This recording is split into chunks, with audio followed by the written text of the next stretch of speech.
Assalamualaikum warahmatullahi wabarakatuh. Nama saya Anissa Yumna Yolanda dari Penerbitan Polimedia Jakarta, kelas 2B. Di sini saya akan menjelaskan tentang peluang karir editor. Yang pertama, di sini saya akan menjelaskan menurut data dan fakta. 1. Sekarang ini tidak kurang dari 1.500 penerbit menjadi anggota Ikatan Penerbit Indonesia atau IKAPI. Kedua, dan ini belum termasuk penerbit yang tidak menjadi anggota dan para self-publisher atau penerbit individu. Yang ketiga, untuk nilai produksi buku di Indonesia sekarang ini mencapai 7-10 triliun. Yang keempat, dan dalam setahun ini jumlah produksi buku antara lain mencapai 12.000 sampai 14.000 judul.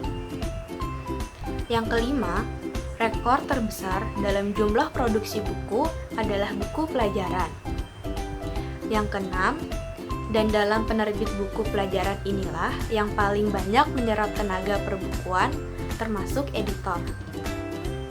Yang ketujuh, di penerbit buku besar jumlah editor mencapai 50 orang yang terdiri atas editor bidang bahasa, editor bidang ilmu sosial, dan editor bidang MIPA.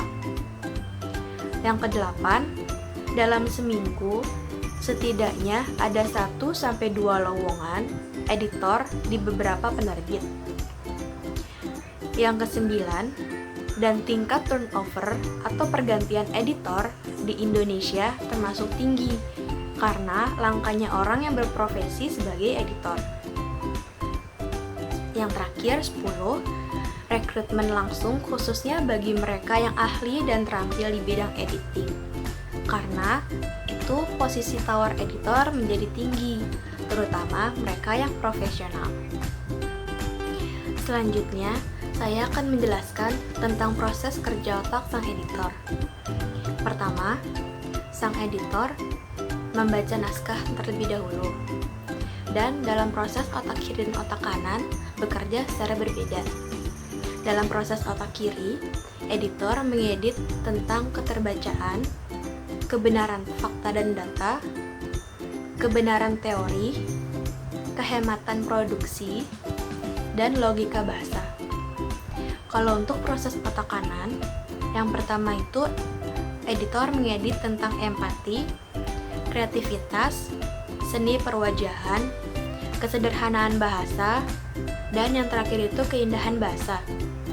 Dalam proses otak kiri dan otak kanan tersebut, sang editor kemudian memperbaiki dan mengemasnya supaya dapat dipahami oleh para pembaca. Dan untuk mindset balancing otak editor, otak kiri dan otak kanan bekerja secara berbeda juga. Dalam otak kiri, sadar, dan otak kanan, bawah sadar.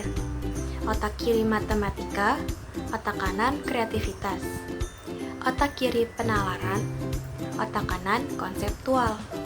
Otak kiri bahasa, otak kanan imajinasi. Otak kiri menulis, otak kanan inovasi. Otak kiri membaca, otak kanan intuisi. Otak kiri logika, otak kanan gagasan. Otak kiri urutan, otak kanan gambar. Otak kiri sistematis, yang kanan musik. Otak kiri analitis, otak kanan bermimpi. Otak kiri kaku, otak kanan fleksibel. Sekian penjelasan dari saya, kurang lebihnya mohon maaf. Wassalamualaikum warahmatullahi wabarakatuh.